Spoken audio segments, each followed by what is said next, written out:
My name is Alexandra. I'm 33, and for most of my life, I believed that being the dependable one would eventually mean being seen. I never asked for much. I showed up to every family dinner, paid for every unexpected expense, and when my sister Lauren's business failed, I covered her debts without a word. Last year, I spent $26,000 of my own money to plan a luxury trip to Hawaii for my mom's 62nd birthday. It was supposed to be a gift. A thank you, a memory. First-class flights, oceanfront suites, private dinners. I even picked out a new swimsuit for Mom. But a month before the trip, they told me I wasn't going. They gave my place to Lauren's fiancé. And when I asked why, my father said, "A gift once given belongs to the recipient." That was the moment something broke. Because it wasn't just about a vacation, it was about a lifetime of being the backup plan. The invisible one. The giver who was never allowed to need. So, no, I didn't cancel the trip, but I made sure they'd remember who paid for it.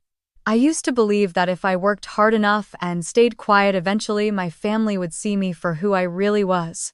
Not the helper. Not the backup plan. Not the one who always fixed things. Just me. Alexandra. The daughter who always showed up. I grew up in Des Plaines, Illinois, a quiet suburb outside of Chicago with tidy lawns and neighbors who waved when they saw you watering yours. My father, Richard, was a retired Marine. Discipline was his love language. If you weren't 5 minutes early, you were already late. My mother, Martha, was the peacekeeper. She rarely raised her voice, not even when the dog peed on the rug or when my sister wrecked her first car. She'd just sigh, rub her temples, and say, "Let's not make this into a whole thing." And then there was Lauren. 3 years older than me. Blonde like Mom, dramatic like a soap opera character, and always somehow the center of everything even when it wasn't about her. If I got an A on a math test, Lauren was having a meltdown about a bad haircut. If I made varsity swim, Lauren was between boyfriends. She was always louder, always needier, and always rewarded for it. I was the quiet one, not shy, just efficient. I learned early that if I didn't do it, it wouldn't get done. I packed my own lunches by 3rd grade, started babysitting at 12, and filed my first tax return before Lauren figured out how to use TurboTax. I liked having my own money, my own goals, my own sense of direction. It made me feel safe. But it also made my family think I didn't need anything. Lauren, on the other hand, could blink twice and get what she wanted. She bounced between college majors, then between jobs. 1 month it was wedding planning, the next it was PR, then real estate. Every time she stumbled, my parents made it a family emergency. When I stumbled, they called it character building. The first time I truly realized how deep the imbalance ran, I was 28. I had just received a promotion at the investment firm where I'd been grinding since I finished my MBA at Northwestern. Vice President of Financial Strategy. It was a big deal. I was managing portfolios worth millions. I'd finally earned my own office, my own team, my own seat at the table. That same week, Lauren called me in tears. She had this new idea. Handmade candles with essential oils, small batch and locally sourced. The market was booming, she said. She already had the Etsy name picked out. She just needed a little help with startup costs. I should have said no. I had just spent years saving for a down payment on a condo. But she caught me off guard, and our mother was already softly suggesting how wonderful it would be if the sisters could support each other. So I wired her $8,000. She used it to rent a studio in Wicker Park, bought supplies in bulk, and set up a flashy website. For 3 weeks, she was obsessed. Then came the complaints. Shipping was hard. The wax melted. Her boyfriend didn't help. A bad review knocked her confidence. By the end of the 2nd month, the whole thing fizzled out like one of her half-burned lavender jars. She never mentioned the money again. Neither did my parents. It was like that $8,000 floated into the ether, absorbed into Lauren's long list of beautiful failures. And because I didn't yell or make a scene, it was assumed I was fine with it. From then on, the requests multiplied. "Can I use your credit card just until Friday? Mom and Dad need help with their car insurance. Can you call and pay it online? The taxes on the house came in higher than expected. Do you mind covering it this quarter?" And I did. I always did. Somewhere along the way, I became the safety net. The one they all leaned on. It wasn't malicious, I don't think. It was just easy. I never made a fuss, and in our family, the person who doesn't make noise usually doesn't get seen. It wasn't until years later that I realized silence can be a kind of prison too. A gilded one, sure. But still a cage. I think the worst part wasn't even the money. It was how invisible I became. I could sit at the same table, pass the potatoes, smile through the stories, and still feel like an outsider.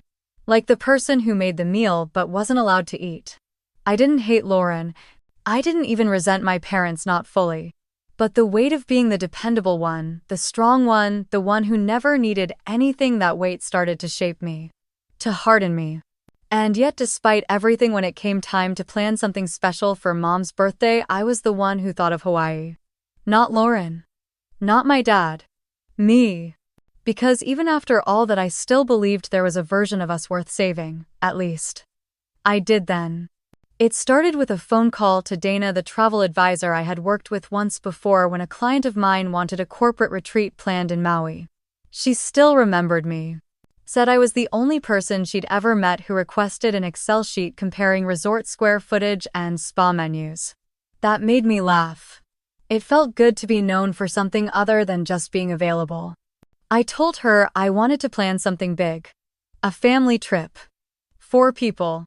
First-class airfare. 5 nights at a high-end resort. No expenses spared. And not just anywhere. I wanted Hawaii. Warm, easy, beautiful. Somewhere my mom had always dreamed of going but never thought she could afford. Dana said that for that kind of experience, 4 Seasons Maui was the way to go. I didn't hesitate. I told her to book it. First-class seats from O'Hare to Kahului. Round trip. Premium lay-flat pods with champagne on arrival. I made sure they were on the same row side by side so no one felt left out. I picked oceanfront suites, not garden view. 1 master king for my parents. Another double queen room for Lauren and me. I remember clicking submit on that initial deposit and staring at the confirmation screen a little too long. The total was just shy of $26,000. I could have used it to redo my kitchen or put it toward an investment property I had been eyeing in Oak Park, but instead, I chose my family. It wasn't just a vacation. It was my attempt to stitch something back together.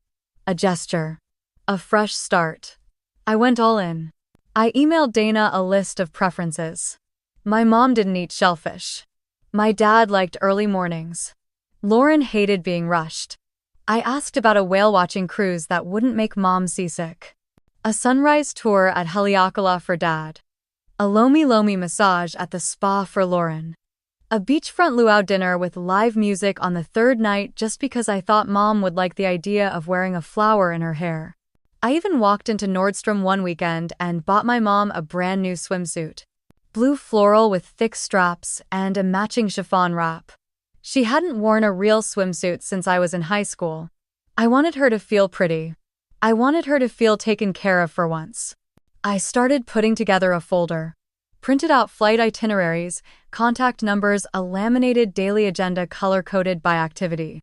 I scheduled reminders for when my parents would need to renew their driver's licenses for TSA, and even called their doctor's office to make sure Mom's medication wouldn't be an issue during travel. I submitted my PTO request 5 months in advance at work. My boss Ken gave me a high five in the hallway. Said I'd earned it. That made me smile. The whole thing took shape over months. While Lauren posted about her engagement photos and my dad fiddled with the lawnmower he swore was too new to be acting up, I was coordinating their dream trip down to the last lay. And then there was the invitation. I almost didn't include Lauren. That was the one decision that stuck in my throat like a dry pill. The candle business had been a joke, but the silence afterward had been worse. Not even a thank you card.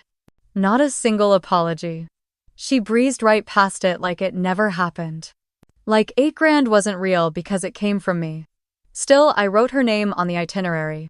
Typed it out clean and even. It felt hopeful. Maybe I wanted to believe she'd changed. That her engagement to Ethan meant she was starting a new chapter. That she was finally stepping into something solid, something that didn't require me to pick up the slack. So I called her one evening while I was sitting on my balcony, the light fading across the edge of the skyline. "Hey," I said. "You busy?" She wasn't. She was watching reruns of a wedding show with a glass of white wine in hand. I told her about the plan. The trip, the reason.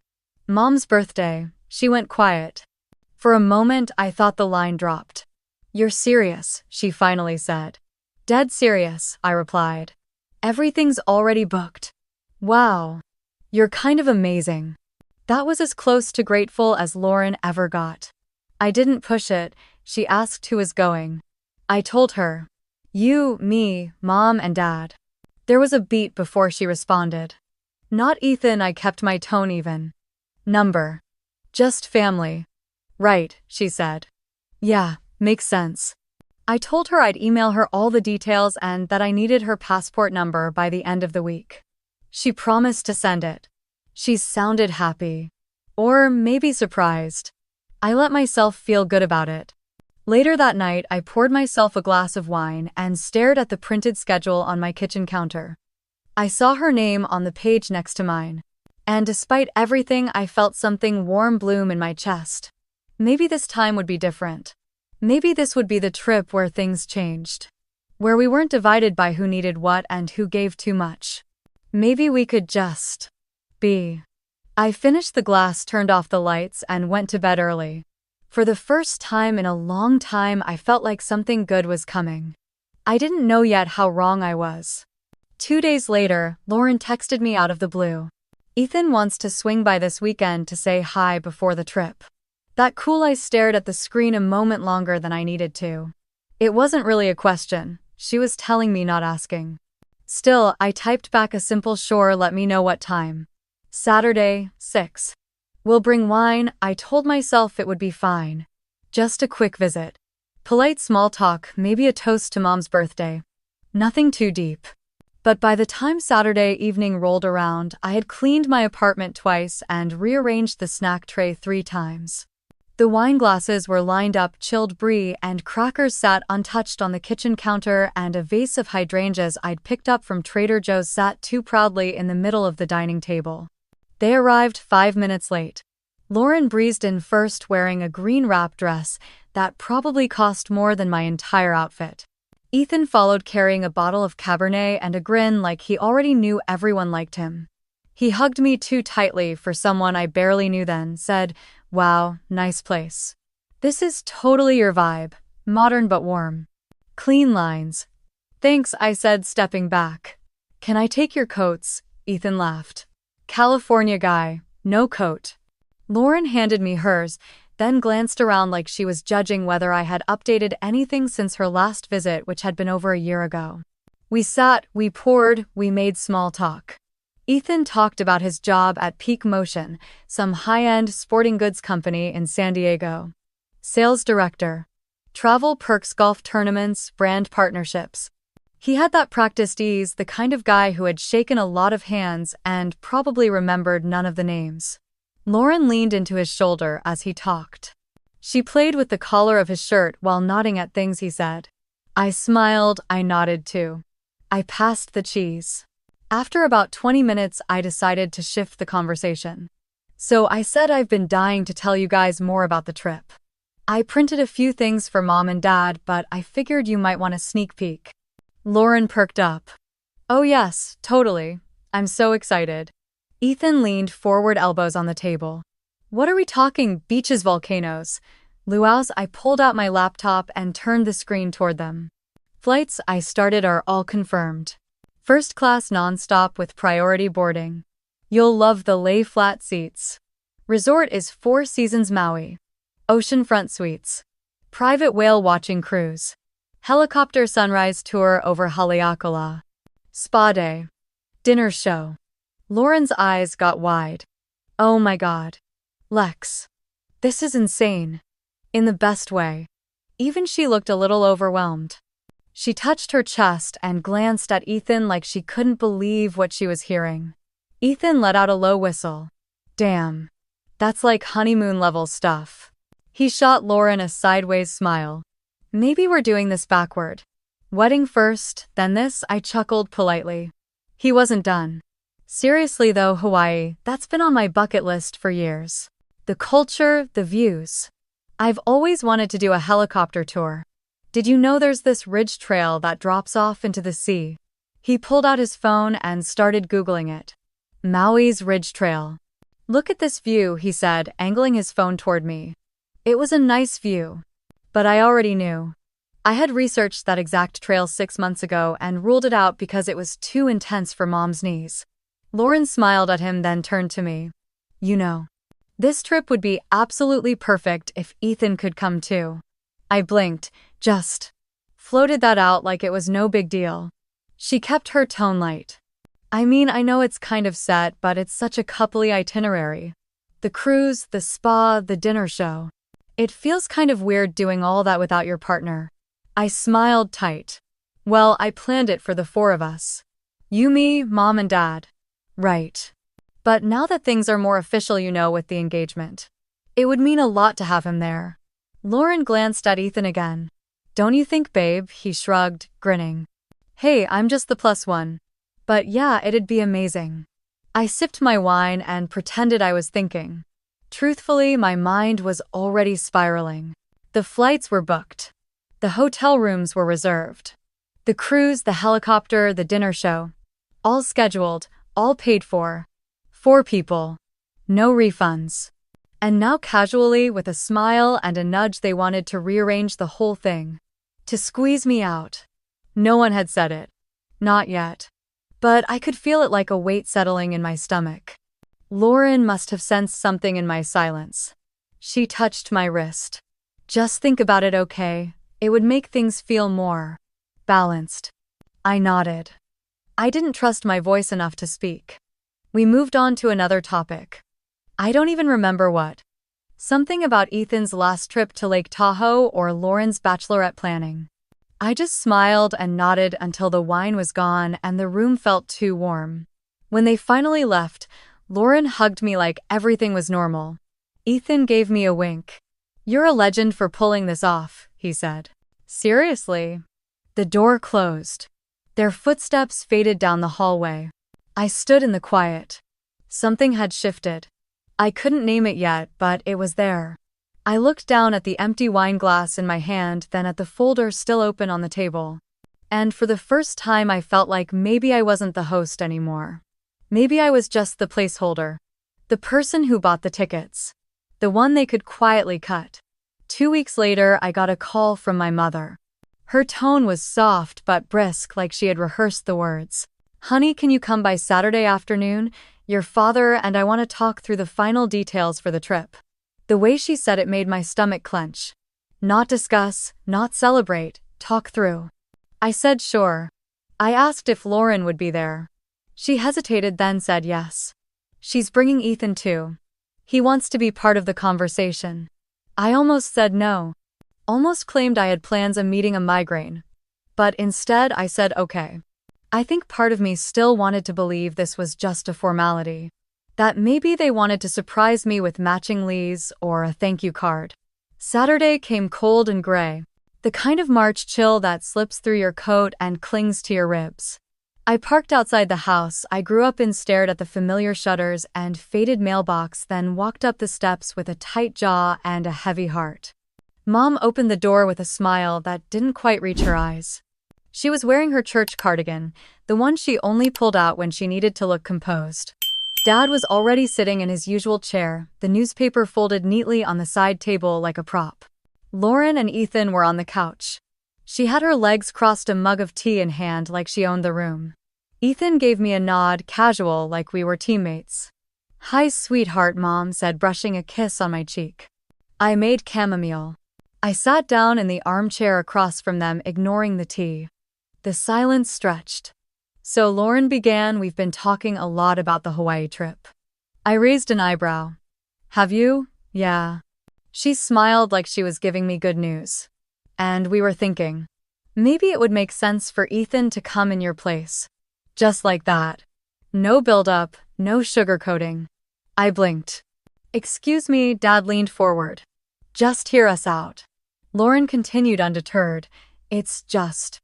You know how big this year is. The wedding, all the planning. Ethan's never done a trip with our family before. We thought it could be really special. Like a bonding thing before he officially becomes part of us. Mom chimed in, her voice gentle. And you know your father and I aren't big travelers. This might be the last big trip we take for a while. So let me get this straight, I said slowly. You want me to give up my spot? On a trip I planned, paid for, organized. So Ethan can have his first family bonding experience. Ethan raised his hands. Just to be clear, this wasn't my idea. But you're not saying no either, I shot back. He stayed quiet. Lauren set her mug down. Look, Lex, you travel all the time. You've been to Portugal, Japan, Lake Como. This isn't a big deal for you. But it is for us. You're right, I said. I have been to those places because I saved. I worked, I budgeted. And this trip, it's not just another vacation, it's for Mom. Her birthday. And I thought maybe, just maybe, it could also be for all of us. As a family. Dad's voice came in cold. A gift once given belongs to the receiver. I turned to him. Are you really quoting etiquette at me right now? He didn't flinch. Lauren crossed her arms. You're making this harder than it needs to be. You've got money. You could fly to Hawaii next month if you wanted. I stared at her. That's not the point. Then what is she challenged? The point is, I said, standing slowly, that I'm not a vending machine. I don't just hand out luxury trips like party favors. And I don't appreciate being ambushed like this in my parents' living room. Mom stood too. Alexandra, please. Let's not escalate. Too late. I looked at each of them one by one. My mother with her hands clasped, eyes pleading. My father unreadable. Lauren defiant. Ethan suddenly very interested in a coaster on the table. I felt something in me go still. Not anger. Not sadness. Just clarity. I set my purse on my shoulder, adjusted the strap. Well, then I said softly. I guess that's all I needed to hear. I walked to the door without another word. My heels clicked against the hardwood, the only sound in the room. No one followed me. No one called my name. When I reached the car and closed the door, I didn't cry. I didn't scream. I just sat there, hands on the wheel, heart thudding like a war drum. And for the first time in my life, I realized I wasn't going to be the one who bent anymore. I didn't drive home right away. I pulled into the Trader Joe's parking lot and sat there in silence, with the engine still running, headlights casting a soft glow across a row of shopping carts. My hands were still trembling, not from fear or confusion, but from something sharper, something cleaner. Rage. I grabbed my phone and tapped Cassidy's name before I could second-guess myself. She picked up on the second ring. Hey Lex, what's up? I didn't bother with pleasantries. Quick question. If I booked an entire trip under my name, paid for it with my own card, organized everything from flights to hotel and activities, do I have the right to make changes without notifying the guests? Cassidy didn't hesitate. Are you listed as the primary contact on the bookings? Every single one. Did you book directly or through a travel agent? Through Dana.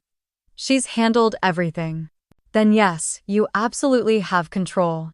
Unless you transferred ownership, which I assume you didn't. I didn't. I never even considered it. Then it's yours. You can cancel, reschedule, downgrade, rename, split the rooms, whatever. Why? What happened? I hesitated. I'll explain later. Just needed to be sure. You okay? I let out a short breath. I'm getting there. Call me if you need backup, she said.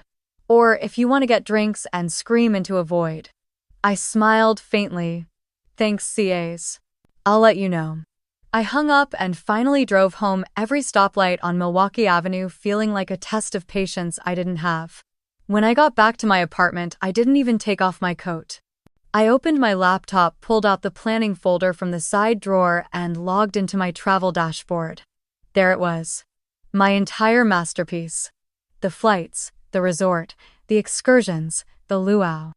The spa treatments. Each one glowing on the screen with the confidence of a plan made by someone who believed it would go exactly as intended. I stared at the page for a long time, the silence in my apartment broken only by the low hum of the fridge. My fingers hovered over the mouse. Part of me wanted to cancel it all. Hit the nuclear button. Watch it implode in real time. But then something else clicked. They had decided I didn't belong on my own trip. That my spot was negotiable. Expendable. That my generosity was something to exploit and reassign. Fine. Then I would give them exactly the trip they thought they deserved. I opened a new tab and typed Dana's number. She answered on the first ring, cheerful as always. Alexandra, you're up late. Hey Dana, I need to make some changes. Of course. What's going on? I leaned back in my chair, the anger simmering now into something cooler, focused, controlled. We're scaling things down. Budget shift. Got it. Where do you want to start? The flights. I clicked through my itinerary as she pulled it up on her side. The first-class seats on Hawaiian Airlines. The pods with the pre-flight lounge and champagne service. Let's downgrade all 4 tickets to economy. Basic economy if that's available. All 4, yes. Everyone. No seat selection. No priority boarding. No upgrades. Okay. That'll result in a credit difference of about $3,400. Want that refunded to your card? Not yet. Keep it as an agent-held travel credit under my name. Noted. Next, the hotel.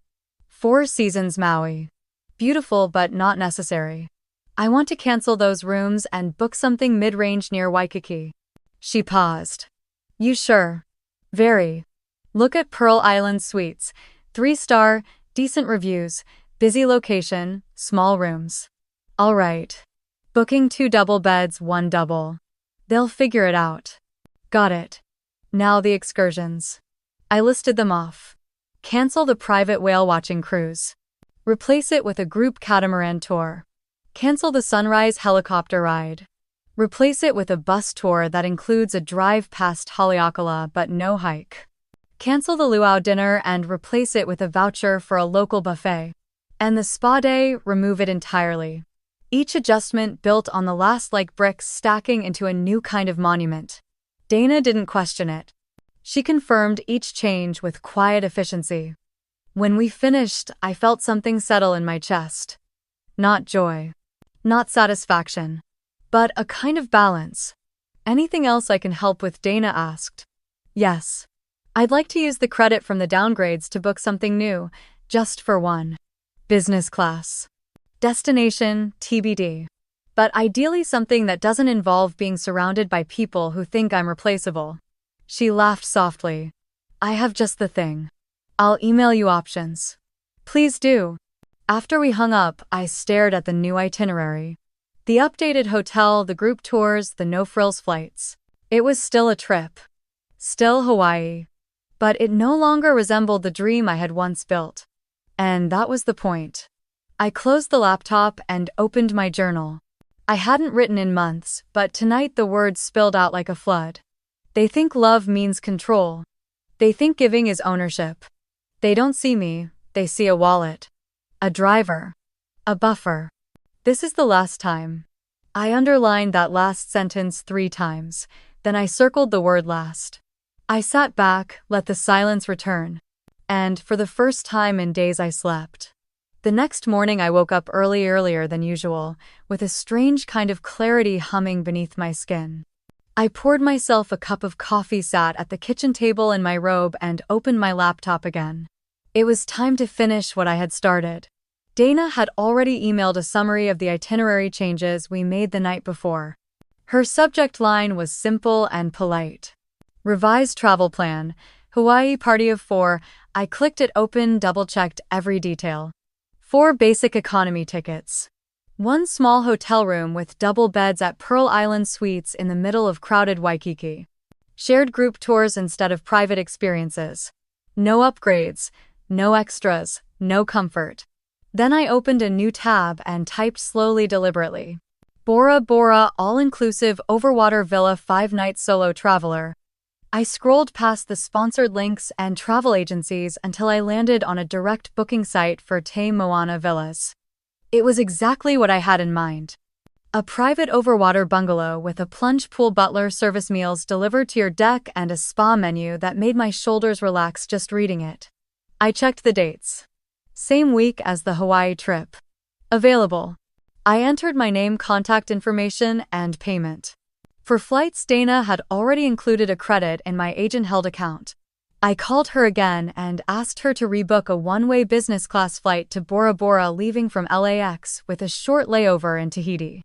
She made it happen within the hour. While I was confirming those arrangements, I felt my phone buzz on the table. It was a text from Mom. I didn't open it right away. Just stared at the screen while the preview hovered there. Mom, I'm sorry. But please try to understand your sister. She's never had a trip like this before. I didn't breathe for a full 5 seconds. Then I opened it. That was the whole message. No follow-up, no offer to call. No mention of the fact that she had just stood there in silence while I was removed from the very trip I built for her.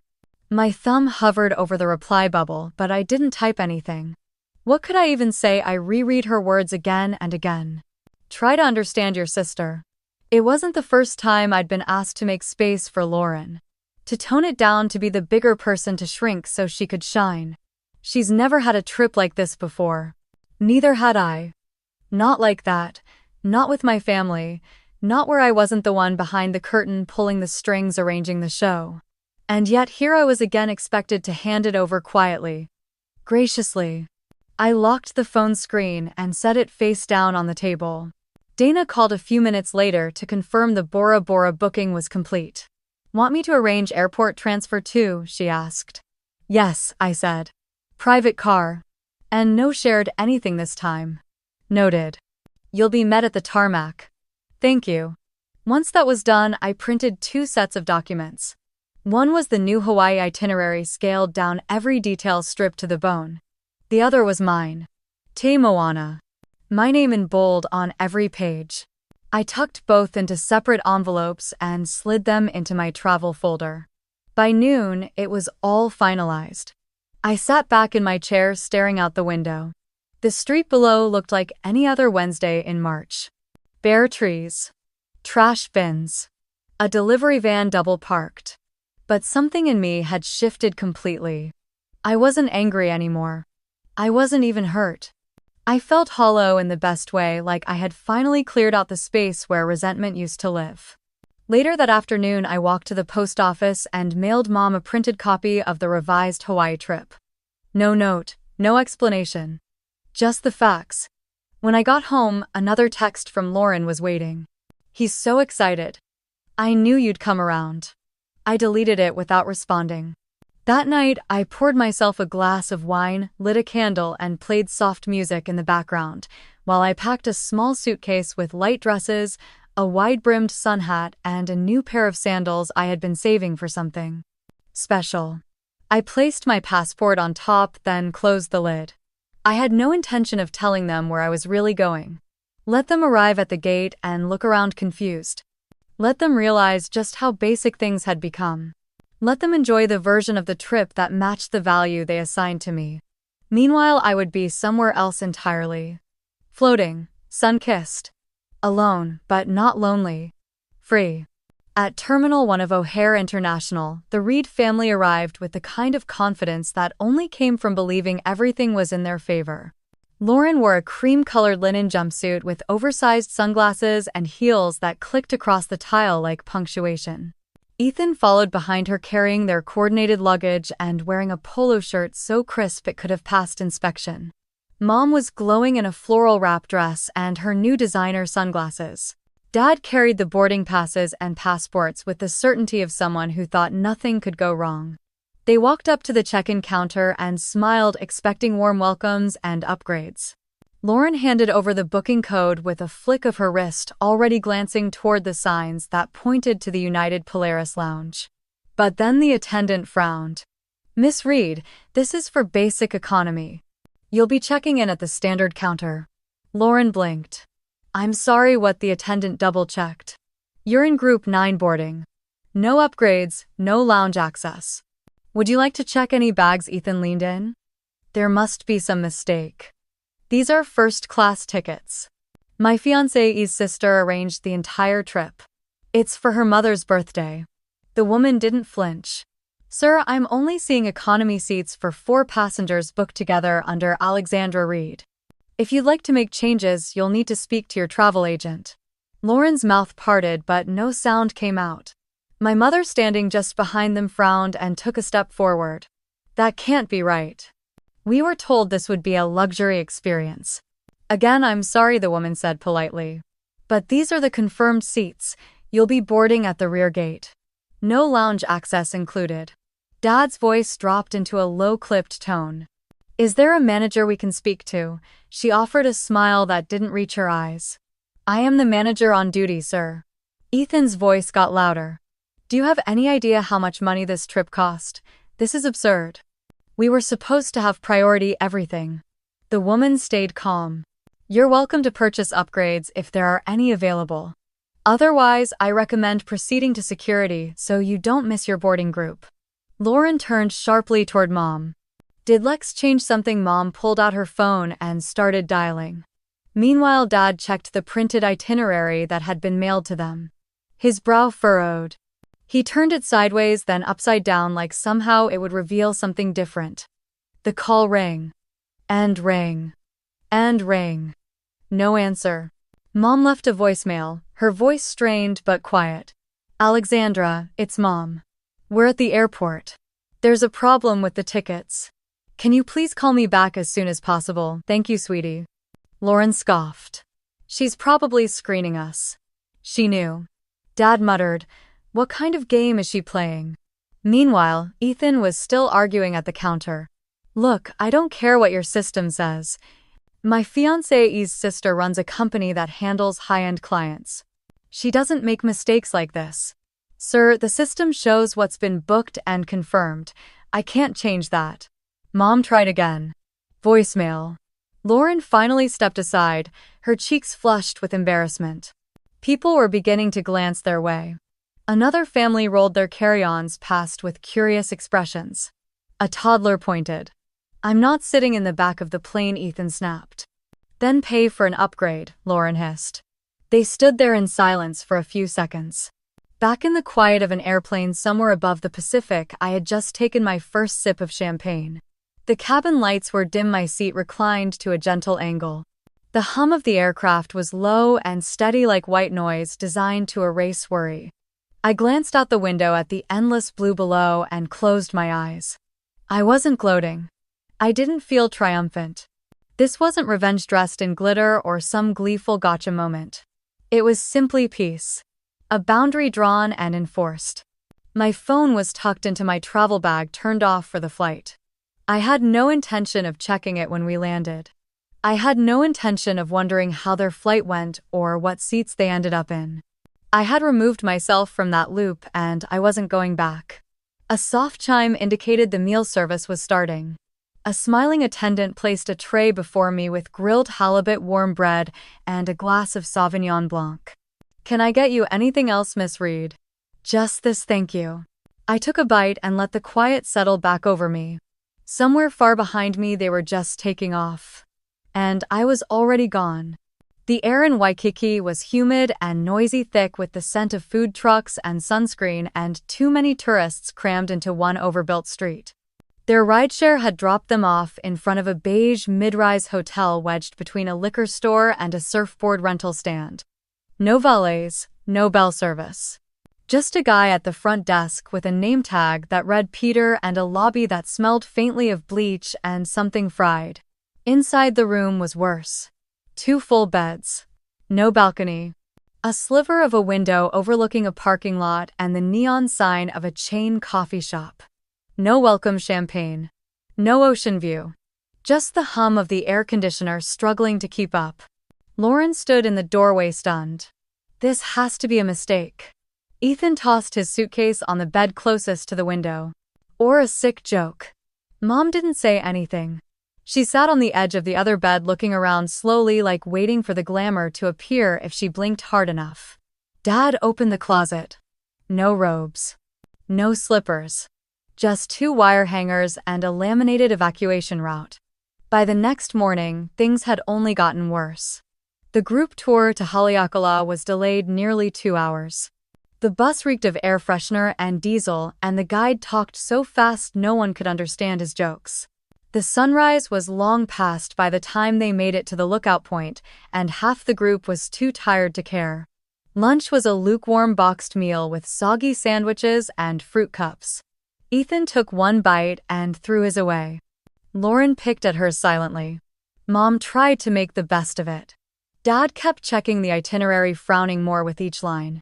Later that evening they returned to the room to find that housekeeping had missed them. Towels were still damp on the rack.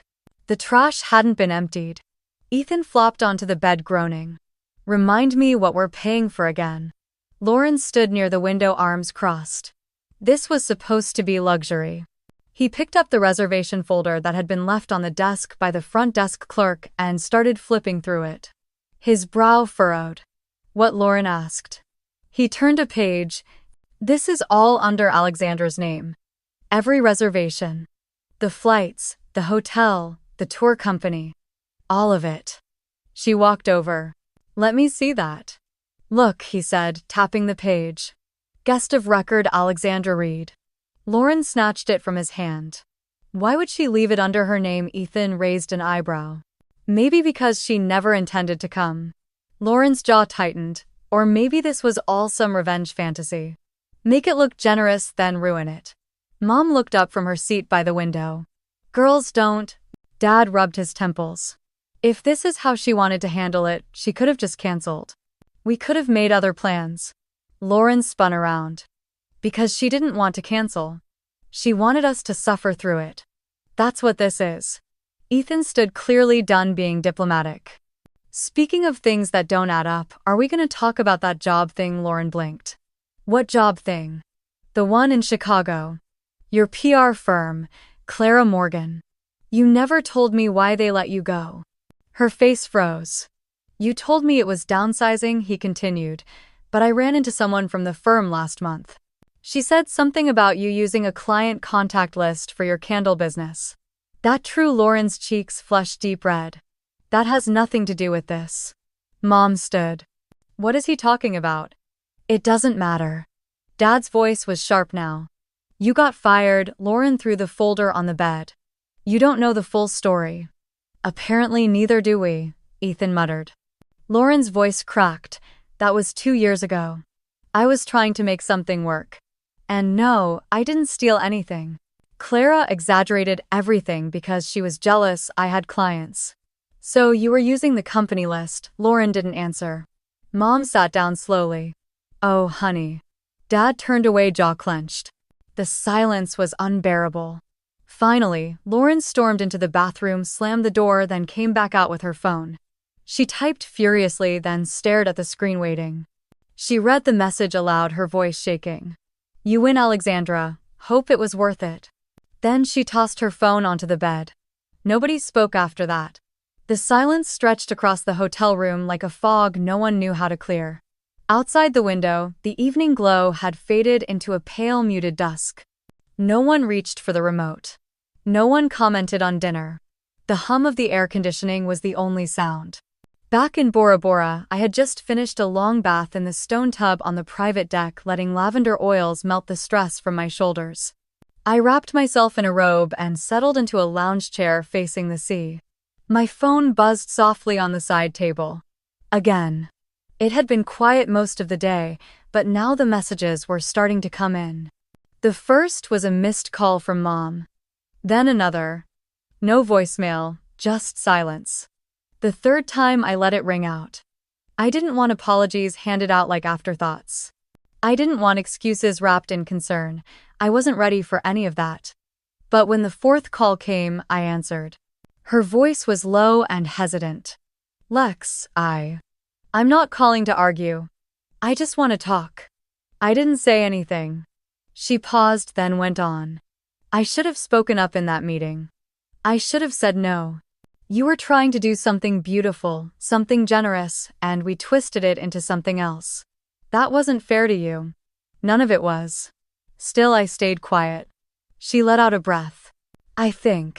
I think I've spent so much of my life trying to keep things peaceful, trying to hold everyone together, that I didn't realize I was letting some of you slip away. I leaned on you because you were strong. I thought you didn't need defending. I thought you'd be fine no matter what." Her voice cracked. But I didn't stop to ask if that was true. She paused again, waiting, but I didn't give her anything. Eventually she said softly, "I'm sorry, Lex. I love you. And I'm not asking for anything. I just needed you to know that." I ended the call quietly and set the phone down. I didn't cry. Not yet. I didn't feel anger anymore either. Just exhaustion. I ordered a simple dinner, something light.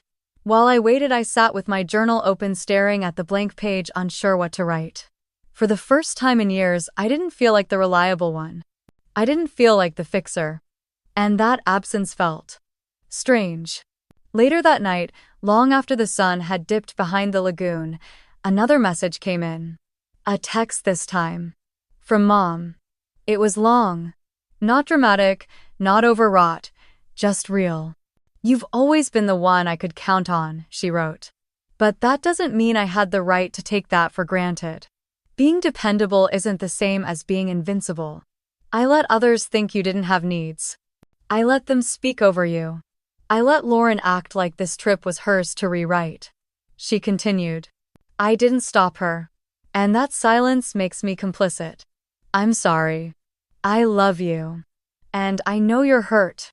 I understand if you don't want to talk, but you deserved better. Always have." I stared at the words for a long time. Not because they shocked me, but because for once she wasn't making excuses. She was owning it. I didn't reply, but I didn't delete it either.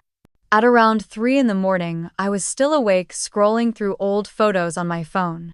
Trips we took when we were little. Lauren and I in matching swimsuits. Dad building sandcastles. Mom with a sun hat too big for her head, laughing on the shore. Somewhere in those memories was a version of our family that I had always tried to recreate. But maybe that version only existed because I worked so hard to hold it together. The voicemail came in just before dawn. "Dad." I hesitated before hitting play. His voice came through rough, like he'd been up all night. "Hey Lex. It's me." A long pause. "I owe you an apology. Not just for what happened this week. For everything. I treated you like the one who had it all figured out. You never complained, never asked for help, so I assumed you didn't need any." Another pause. "That was my failure. I should have asked. Should have seen. You gave us so much and I let myself believe you didn't need anything back. That was wrong." He cleared his throat. "I thought I was being fair. Letting you be independent. But I wasn't fair. I was distant. And when it mattered, I sided with the wrong people. I see that now." More silence. "You don't have to call back. I just wanted to say I'm proud of you. I always have been, even if I didn't say it." The message ended. And for the first time, the tears came. Not heavy, not bitter. Just a quiet, steady release. They weren't asking to be forgiven. They weren't pretending everything was fine. And somehow that mattered more than anything. I curled up under the linen sheets, listening to the ocean lap against the stilts of the bungalow.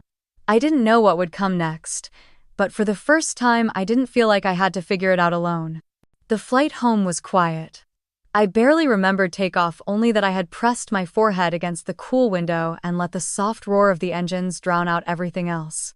By the time I landed in Chicago, the sky was pale and overcast, casting the streets in a washed-out gray.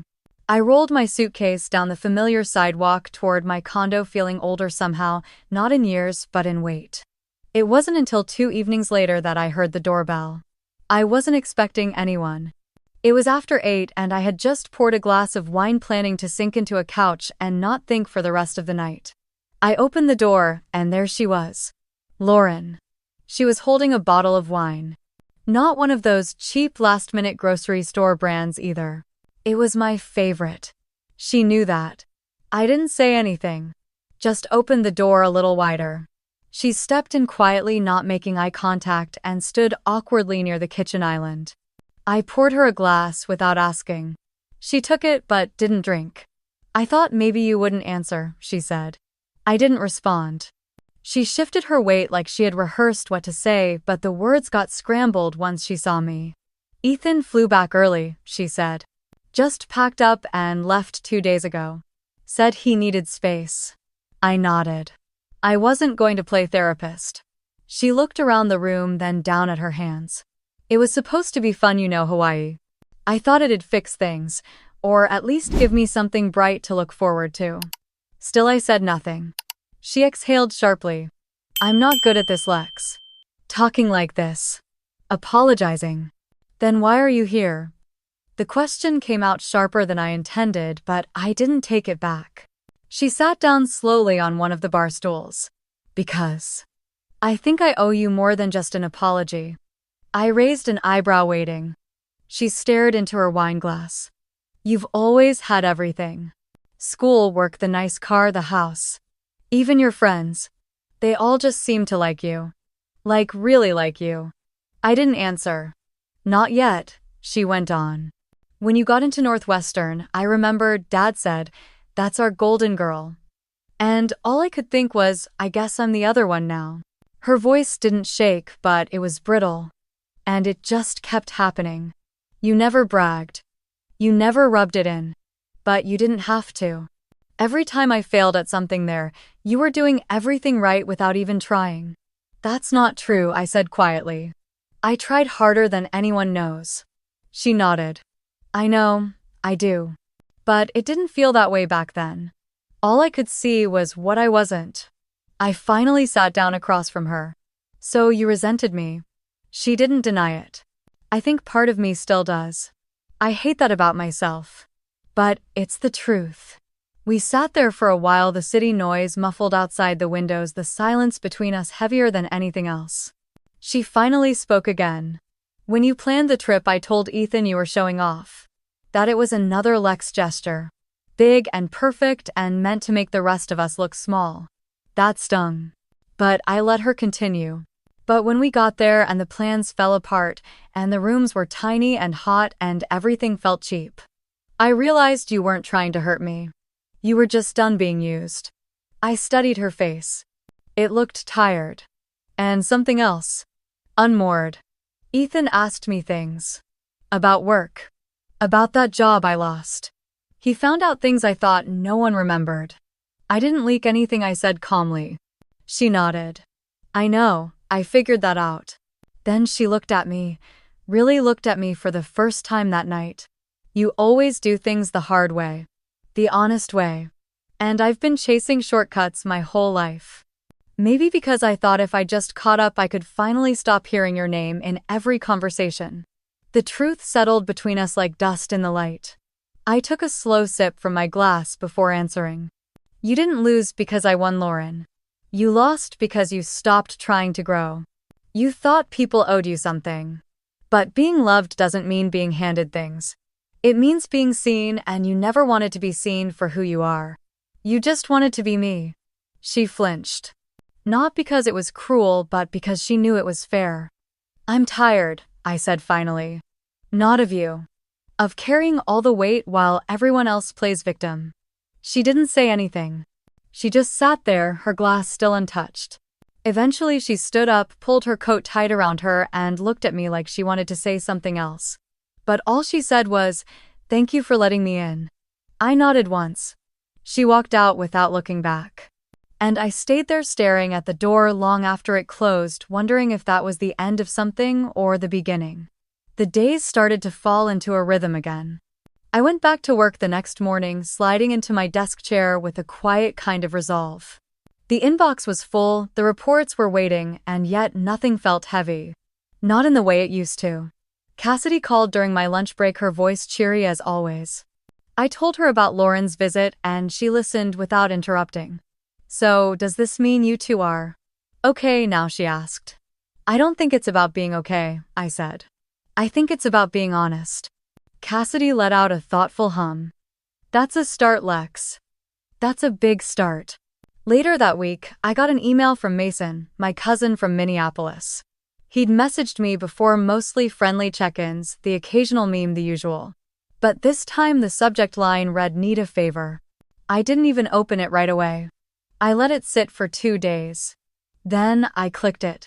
He needed help covering part of his daughter's community college tuition. Just a few thousand.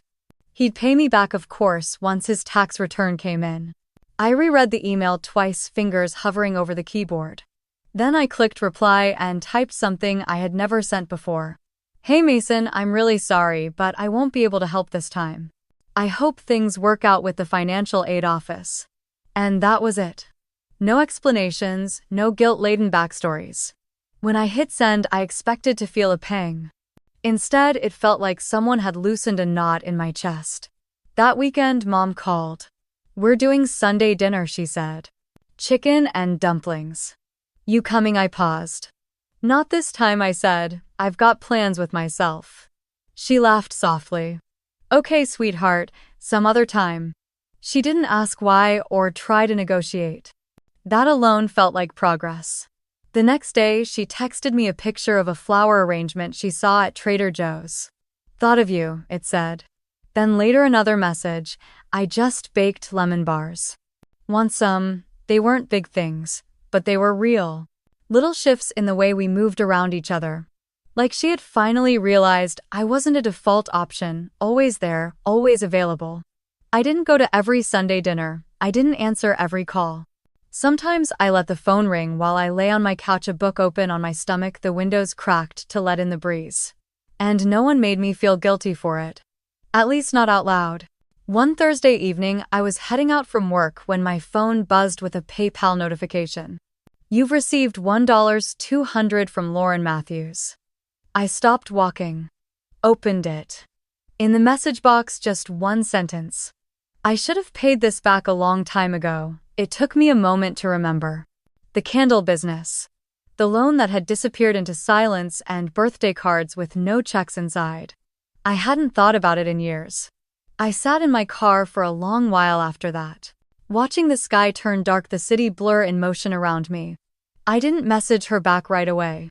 Not because I was angry, but because I wanted to sit with the fact that she had remembered. She had acknowledged it without being prompted. No theatrics, just responsibility. It was strange how freeing it felt. Not just getting the money, but getting the weight of it off my chest. Like she had finally seen that what mattered wasn't the dollar amount, but the fact that she had once treated it like it didn't matter. I forwarded the receipt to Cassidy later that night. "Wow," Cassidy wrote. "I'm impressed." "Me too," I replied. Then after a pause, I added, "I think I'm done being the backup plan." Cassidy sent a heart emoji. I smiled. I'd started saying no more often. No to dinners I didn't want to attend. No to emotional labor that wasn't mine to carry. No to playing the role of the easy daughter, the one who always made room for everyone else's chaos. It didn't mean I didn't love them. It meant I finally loved myself enough to stop disappearing. And maybe that was the biggest shift of all. I was no longer waiting for anyone else to give me permission. That weekend, I went to a farmer's market alone. I bought Dahlia's fresh sourdough and a slice of quiche from a woman with kind eyes and a heavy French accent. I sat under a tree, people watching the sun warm on my legs. No one needed me in that moment. No one expected anything. And for once I didn't feel guilty about it. I just felt like me. The cabin was smaller than I remembered. Tucked between tall pines and a quiet lake in central Minnesota, it hadn't changed much since the last time we came years ago before things got complicated. The wood creaked under our footsteps. The screen door stuck like it always had. There was no Wi-Fi, no cell service, no itinerary hanging on the fridge. Just the four of us. Mom brought her favorite quilt, the faded one with the bluebirds. Dad had a stack of crossword books and an old fishing rod he insisted still worked. Lauren brought banana bread and a surprisingly good attitude. We took turns cooking. One night Lauren made chili that was too spicy. Mom laughed so hard she cried. Another night Dad grilled steaks and insisted on eating outside even though the mosquitoes were brutal. No one mentioned Hawaii.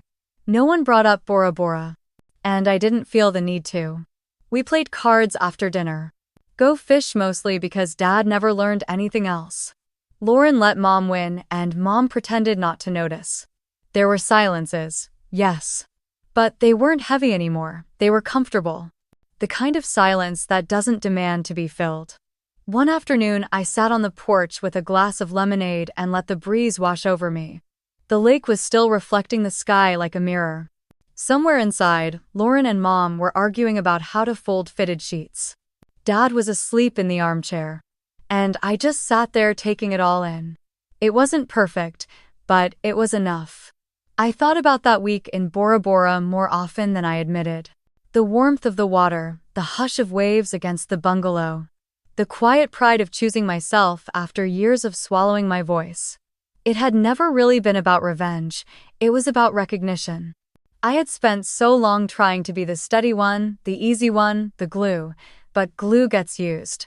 It gets hidden. It holds things together while falling apart. That trip was never about punishing them. It was about reminding me that I didn't need to ask for space anymore. I could take it, and I didn't need to explain why. When the sun dipped low and the sky turned gold, Mom came out and sat next to me. She didn't say anything at first, just handed me a peeled orange and nudged my shoulder. I peeled a piece off and smiled. You know, she said, your dad wants to take us all to Yellowstone next summer. Think we can survive another family trip? I laughed. We'll see. She nodded as if that answer was enough. After she went back inside, Lauren stepped out with a blanket over her shoulders. Mind if I sit? I gestured to the chair next to mine. We watched the fireflies for a while. She sipped her tea, not quite looking at me. I've been thinking about that check, she said. The one I sent. I nodded. It wasn't just about the money. I know. It was my way of saying I finally saw what I did. And what I didn't do. I kept looking at the lake. Thank you, Lauren. She exhaled. I'm trying, Lex. I really am. I know. We didn't hug, we didn't cry, but we didn't need to. That night, I sat in bed with my journal open and a pen resting between my fingers. I didn't write much, just a line. I'm allowed to be good to myself. Then I closed the journal and turned off the light. In the morning, I made pancakes. Dad brewed coffee. Mom danced to music from the little kitchen radio. Lauren set the table with mismatched plates and too many forks, and for the first time in a long time, we were just a family again. No roles, no resentment, just people trying. As I loaded the car to head back to Chicago, Mom hugged me a little tighter. You take care of you, she said into my shoulder. I always do, and I meant it. Driving home, the road stretched ahead open and wide. My playlist shuffled through old songs and new ones. I rolled down the windows, let the summer air mess up my hair, and let the silence ride with me again. Not the silence of being forgotten, the silence of being whole. If you've ever been cut from something you paid for, pushed aside from a table you set, or made to feel like your kindness was a resource to drain, let me remind you of something. Speaking up is not selfish. Choosing yourself is not cruel. Sometimes the most generous thing you can do for everyone else is finally draw the line, so they can see who you really are. So you can breathe again. And maybe, just maybe, so they'll finally come to meet you where you stand. If this story meant something to you, share it in the comments. I'd love to know where you drew your line. And if you haven't yet, maybe today's the day. Because the moment you stop asking for a seat is the moment you realize you were never supposed to beg for one. You were meant to build your own.